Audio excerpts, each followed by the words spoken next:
Desde os primórdios da humanidade que as pessoas se perguntam como é o espaço. Agora, temos tecnologias que os nossos antepassados nem sequer conseguiam imaginar. E percorremos um caminho tão longo e espreitamos até as profundezas cósmicas apenas para descobrir que nunca saberemos ao certo como é realmente o cosmos. Quando a NASA publicou esta espantosa imagem da nebulosa da Lagoa Interestelar, feita por Hubble, ela se tornou viral apenas 24 horas mais tarde. Mas a forma como a nebulosa é mostrada na imagem não é 100% exata. E não é apenas esta imagem. Todas as outras imagens de nebulosas coloridas, sistemas estelares e galáxias parecem diferentes na realidade. Então, como veríamos nebulosas, estrelas, planetas, galáxias e buracos negros de perto? E por que é que os cientistas modificam as imagens espaciais para nós? A NASA tem uma coleção de imagens que mostram até os mais pequenos detalhes de objetos celestiais. E tudo isto começou com esta simples imagem preto e branco. Foi tirada do foguete White Sands em 1946, a uma altitude de apenas 105 quilômetros. Foi filmado com uma câmera de 35mm de movimento. A câmera tirou uma foto a cada segundo e meio, começando no liftoff. Após alguns minutos de voo, o foguete atingiu um solo e a câmera caiu, mas a gravação, colocada numa fita cassete de aço, não foi danificada. Então, de onde vêm todas as cores espantosas? Não é uma tarefa fácil mostrar o universo como ele é, em grande parte devido às imperfeições dos nossos olhos. Podemos apenas distinguir uma fração do amplo espectro eletromagnético, e quase todas as imagens do espaço começam a preto e branco. Depois, estas imagens são submetidas ao processo de coloração. Os telescópios modernos vêm em auxílio da nossa percepção da cor. Tomemos, por exemplo, o famoso telescópio espacial Hubble. Durante os seus 32 anos em órbita, ele tem levado muitas imagens icônicas. A câmera de campo amplo 3 é considerada a mais avançada das suas várias câmeras. Permite ao telescópio ver tudo, não só em luz visível, mas também em luz ultravioleta e infravermelha, indetectável pelos olhos humanos. O disparo começa por focar o telescópio para capturar claramente um objeto muito distante.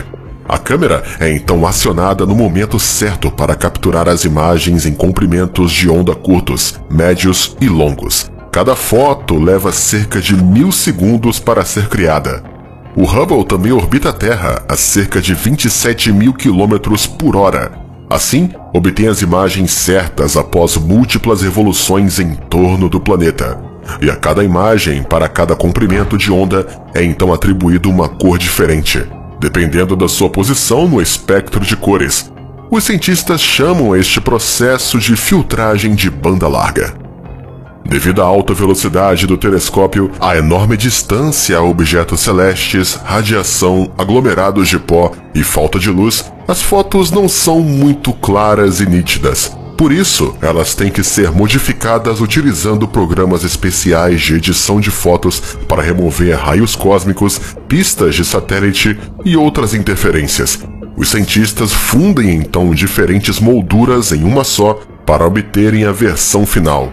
É assim que inicialmente as imagens do espaço cinzento se transformam em multicoloridas. Este brilhante mosaico da nebulosa do Caranguejo é montado a partir de 24 exposições individuais de Hubble, tiradas pela câmera grande angular e planetária.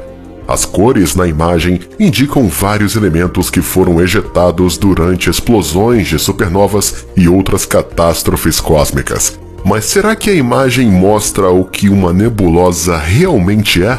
As cores dos vários elementos da nebulosa são, na verdade, um pouco diferentes, mas as cores reais estão no espectro de ondas invisíveis aos nossos olhos. Assim, sem processamento, veríamos apenas uma névoa cinzenta, e a nebulosa da Lagoa seria também completamente banal. Mas não significa que as imagens sejam a imaginação dos cientistas. Elas apenas deslocam os dados do telescópio no espectro invisível para o mais próximo possível das frequências visíveis.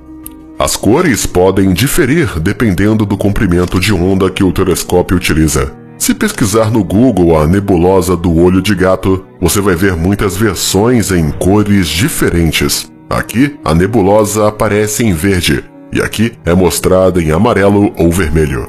E esta imagem composta utiliza dados de dois grandes observatórios da NASA. A radiação de raio-x é mostrada em azul e a radiação ultravioleta é mostrada em vermelho e amarelo. Se os elementos básicos da composição química de um objeto forem conhecidos, isto também é tido em conta durante o processo de coloração da imagem. Se os cientistas detectam uma supernova através de um telescópio, eles percebem que existem nuvens de gases expelidos após a explosão.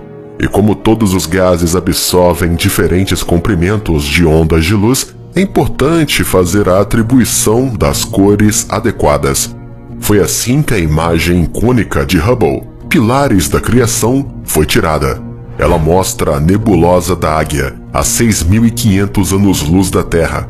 É possível ver colunas espantosas e multicoloridas de nuvens de gás e poeira iluminadas pela intensa luz ultravioleta das jovens estrelas. Cada elemento é representado por uma cor diferente, correspondente à paleta de Hubble. O enxofre é representado em vermelho, o hidrogênio em verde e o oxigênio em azul. Mas será que podemos dizer que estas são as cores reais desses elementos? Não exatamente, e aqui está o porquê. Cada um desses elementos tem um conjunto único de linhas de absorção e emissão, e o padrão de linhas é chamado de assinatura espectral.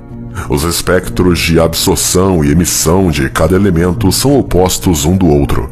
Quando a luz passa através de um gás, os átomos e moléculas do gás absorvem certas cores dessa luz. Isso se chama de espectros de absorção, que é um arco-íris com linhas escuras de absorção.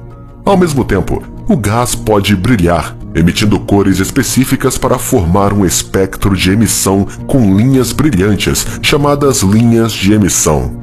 O oxigênio emite uma tonalidade verde e vermelha no espectro. O enxofre e hidrogênio também são vermelhos. Assim, para distinguir o enxofre do hidrogênio, a cor do hidrogênio é deslocada para o espectro verde e o oxigênio é deslocado para o espectro azul. Assim, os famosos pilares podem não se assemelhar a isso na realidade. Aqui está outra imagem dos pilares da criação feita por Hubble em luz infravermelha. As nebulosas capturadas pelos telescópios certamente se tornam frias, mas e as imagens de outros corpos celestiais? Recentemente, o mundo ficou atordoado com a primeira imagem real do buraco negro supermassivo Sagitário A. A imagem foi capturada por 8 radiotelescópios espalhados pelo mundo. Os astrônomos dizem que é muito difícil tirar imagens de um monstro tão grande. O seu disco de acreção gira incrivelmente rápido, e para fazer uma imagem clara do buraco negro, cientistas processaram milhões de imagens diferentes em supercomputadores. Como resultado, eles receberam a imagem mostrando um disco de acreção com gases brilhantes e um abismo negro no meio. No passado, os artistas desenhavam um buraco negro com base em dados científicos e eles tinham quase o mesmo resultado. Mas a forma dos buracos negros continua não sendo clara. Você lembra daquele famoso filme Interestelar? Por que o filme retrata o buraco negro Gargantua dessa forma e não da forma como os cientistas fizeram? Além disso, a NASA também tem imagens de buracos negros de uma forma semelhante. Segundo os especialistas, tudo isso se deve a ângulos diferentes. Se olharmos para estes monstros perpendiculares ao disco de acreção, eles irão se assemelhar aos capturados por 8 radiotelescópios. Mas se olharmos para eles com um ângulo de 90 graus, teremos uma visão diferente. A luz atrás de um buraco negro será refratada sobre o seu horizonte de eventos e romperá para sua frente. Neste caso, veremos os lados posterior e frontal do disco de um buraco negro em simultâneo. vai haver uma espécie de auréola circular e uma faixa de luz no seu interior. No entanto, os telescópios não são perfeitos e não conseguem ver tudo no universo. A superfície de exoplanetas distantes está normalmente escondida atrás de um véu denso de gases. Assim, mesmo quando se vê que algumas fontes ilustram as superfícies de mundos distantes, estas são, na sua maioria, visualizações feitas por artistas. Contudo, as suas interpretações também se baseiam em dados científicos. Tomemos a imagem do exoplaneta TRAPPIST-1b como exemplo. Orbita muito perto da sua estrela, pelo que a estrela parecerá um gigante no céu do exoplaneta.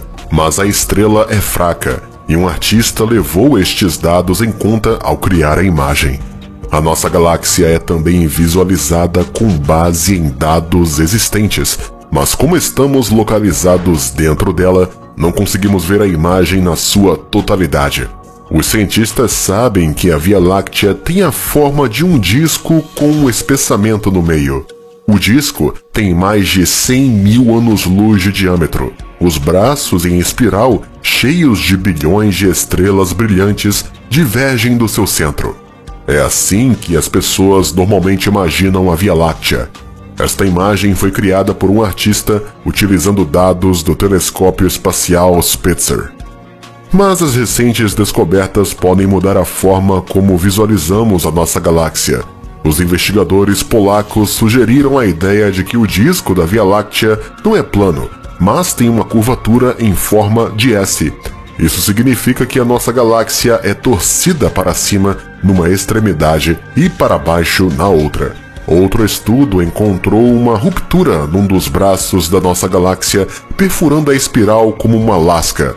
E é bastante grande. A estrutura tem um comprimento de cerca de 3 mil anos-luz. Os cientistas ainda não sabem que força celestial fez isso. O que sabemos é que a nossa visão da Via Láctea irá mudar com o tempo, até que um dia vejamos a nossa galáxia a partir do espaço.